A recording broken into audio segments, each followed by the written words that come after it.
Bom, gente, eu vou mostrar aqui o resultado final, né? Que seria, digamos, o início da colheita da abobrinha. Abobrinha tipo italiano. Já vou mostrar a variedade que foi plantada. Só que tem um detalhe, né? Para quem já sabe, acompanha, né? Alguns vídeos meus anteriores, né? Mas assim, eu morava na Grande São Paulo e mudei para cá que eu digo Vila Boa, Goiás, né? Cerrado.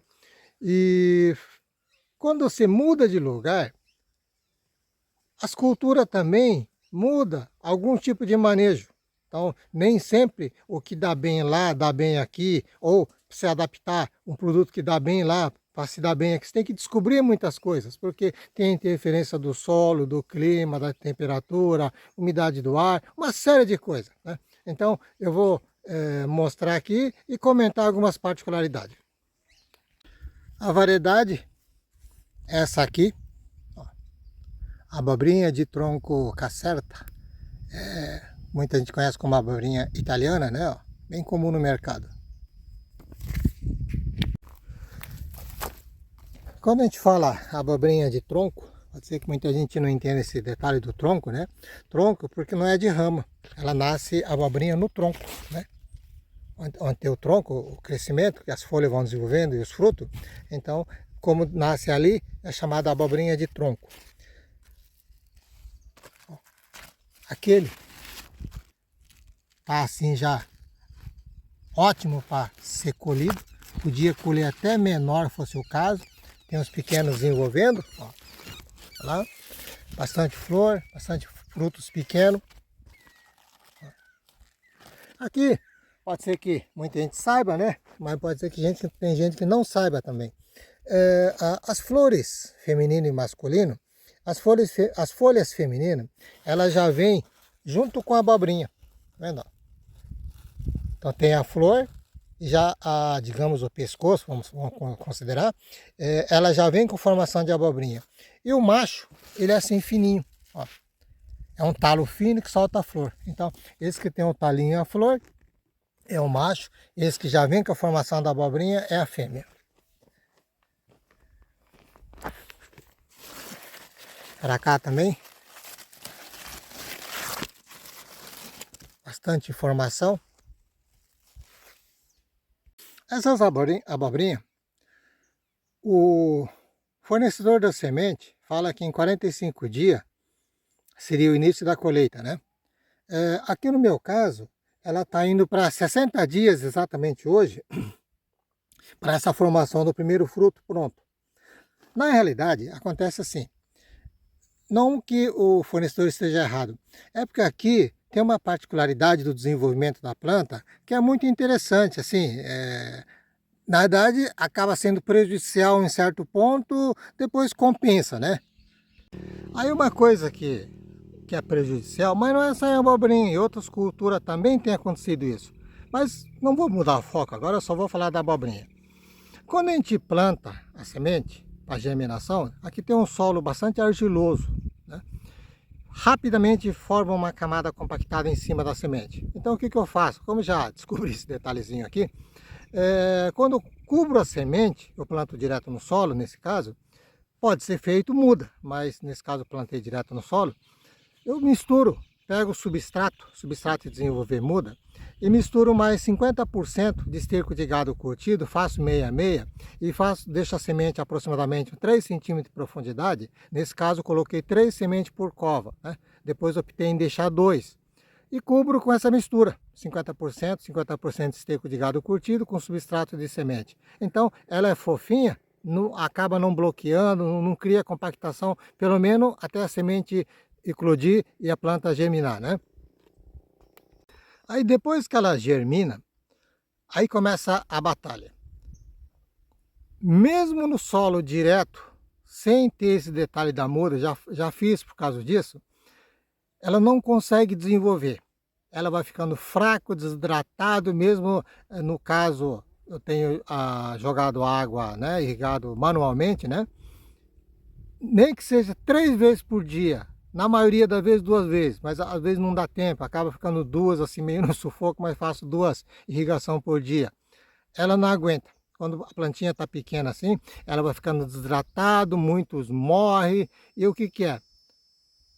Umidade do ar seco, o sol, esquenta muito a terra. É o clima seco, resumindo. Então, na realidade, para solucionar isso aí, o ideal, assim, de uma maneira mais fácil, independente do custo, seria sombrite. Um sombrite pelo menos de 50, entre 50% e 70%, ajudaria. Só que para sombrite, você tem que fazer estrutura de sombrite, né? Você tem que colocar madeiramento, esticar sombrite. E tem uma coisa, às vezes bom, às vezes ruim, mas você acaba plantando na mesma área durante muito tempo, a não ser que se mude o sombrite, né?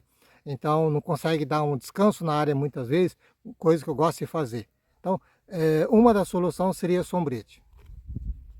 Resumindo, tem uma área aqui do lado que eu plantei ela direto. Começou a morrer. Começou a murchar tanto, em um determinado ponto, pensei, será que é fungo? Que a abobrinha tem uma folha meio branquiçada, né? Eu vou mostrar aqui.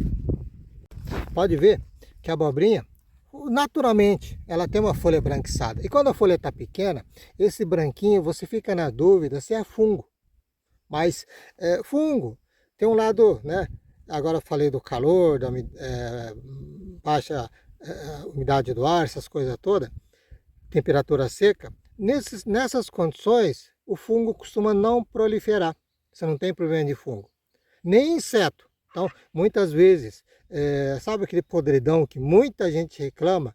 Começa a podridão de trás, né? Onde termina a flor, digamos assim, não na parte do talo. Se tem bicho, foi uma borboleta que botou ovo na fase de flor ainda e migrou para o fruto. Se não tiver bicho, se tiver só podre, normalmente é falta de cálcio, né?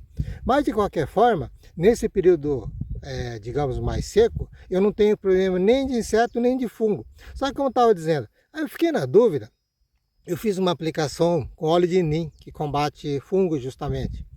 Resultado, cheguei a uma conclusão que não era, porque no dia seguinte, que a temperatura está mais fresca, dia seguinte que passou a tarde que joguei água, passou a noite fresquinho, olhava a planta, ela tinha revigorado. Se é fungo, não revigorava. Ao contrário, com a umidade atacava um pouquinho mais, né? Então, vê que era problema da secura, mas olhando, confunde, achando que muitas vezes é fungo. Aí, nesse primeiro local de plantio, deu esse problema, perdi muitos pés, né? Cova, digamos assim, cova inteira, porque secou, morreu, mesmo com quantidade de água colocada. Sobrou alguns pés, chegou um ponto que eu ia até desistir de jogar água. Ficou um tempo, colhei raquítico, morrendo cada vez mais.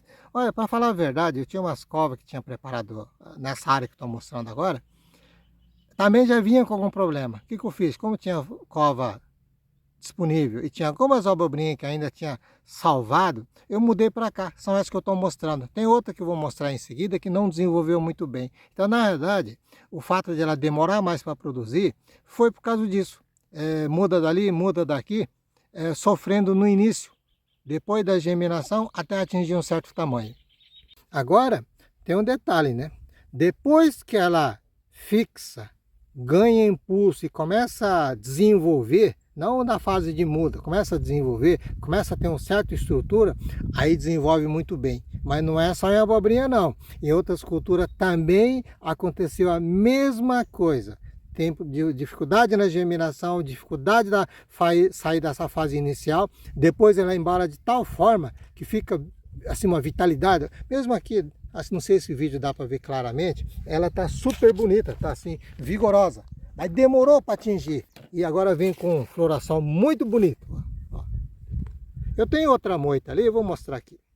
Ó, essa é uma outra cova que passou exatamente nessa mesma situação. Só que eram umas mudinhas mais debilitadas. Estava assim, à beira da morte. Tá aqui. Aqui mesmo ela quase secou. E agora ela tomou impulso. Mas a diferença dessa aqui para aquela que está ali que eu mostrei agora. Ó. É a mesma idade, passou pelas mesmas situações, só que essa ela começou a embalar nesse tamanho. A abobrinha tinha que estar assim com uns 30 dias, tinha que estar nesse tamanho, assim normalmente, né? Aqui. Ó. Bom, questão do preparo do solo, como aqui eu vim aproveitando a área preparada, outra coisa que eu tive alguns problemas, depois no vídeo oportuno dessa cultura, eu volto a tocar no assunto, mas é coisa parecida. Mas assim, para quem for plantar abobrinha, nesse caso, ainda nesse caso deu para aproveitar mesmo utilizando o mesmo local. Eu fiz cova aproximadamente mais ou menos 80 por 80, aí acaba às vezes ficando 70, às vezes fica 60, mas assim, na casa de 80 por 80, que já estava semi-preparado, e a profundidade de 30 centímetros. Só que nessa medida eu deixei 2 pés por cova. Então, se fosse 60 por 60, talvez deixaria um pé só. Mas nesse caso, eu trabalhei com 2 pés. A profundidade, né, 30 centímetros. Questão de adubação, nesse caso, eu utilizei adubações de outras culturas que eu já venho tentando fazer dar certo, né? Mas, se fosse uma adubação só para essa abobrinha, no caso seria algo, para cada metro quadrado, seria algo em torno de esterco de gado curtido, né? Esterco de gado curtido, seria algo em torno de 4 kg por metro quadrado. Fosse de frango, galinha, seria algo em torno de, curtido também, 1 kg, 800 gramas, estaria no bom tamanho por metro quadrado. Dependendo do tipo do solo, que isso varia muito, né? Às vezes o solo está mais pobre, outro local tem solo que quase não precisa de adubação, mas assim na média, se for adicionar NPK, seria algo em torno de 60 gramas por metro quadrado, de 4,14,8 ou 3,18,5. Então eu tenho usado uma dessas formas que contém um pouco mais de fósforo, né, para adubação inicial. Isso se houver necessidade. Agora, para garantir, se quiser colocar, está garantido que não vai fazer mal. Bom, então como eu havia dito, né? Essa secura tem um lado bom. Tem pouco inseto, você quase não tem problema de inseto, a não ser a abelha que tem por natureza, é bom que mantenha a polinização. Mas inseto que pode causar danos, né, na produção, costuma não ter, se tem é muito pouco. Fungo praticamente é zero nesse período, então é outro benefício que tem, porque a abobrinha tem esse detalhe, né? Muitas vezes tem um fungo do podridão, aquele que apodrece, né? Também ataca a abobrinha. E outro fungo que é bastante comum em abobrinha é o ídio, o míldio, né? Então isso aí é bastante comum em abobrinha. E aqui também nesse período não estou tendo, justamente por questão dessa secura.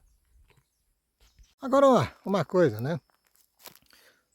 Desde a época que estava em São Paulo, pode ver que sempre eu mostro condições que às vezes o pessoal fala, né, é só fazer estufa, coloca terra de proteção contra inseto, coloca sombrite, são tudo condições técnicas, coloca irrigação, né, que solucionam. Só que normalmente cada item desse interfere diretamente no custo. Então muita gente quer plantar uma pequena área, ou mesmo seja comercialmente, e pretende fazer da forma mais barata possível. Então sempre eu costumo desenvolver, a não ser que chegue num caso extremo,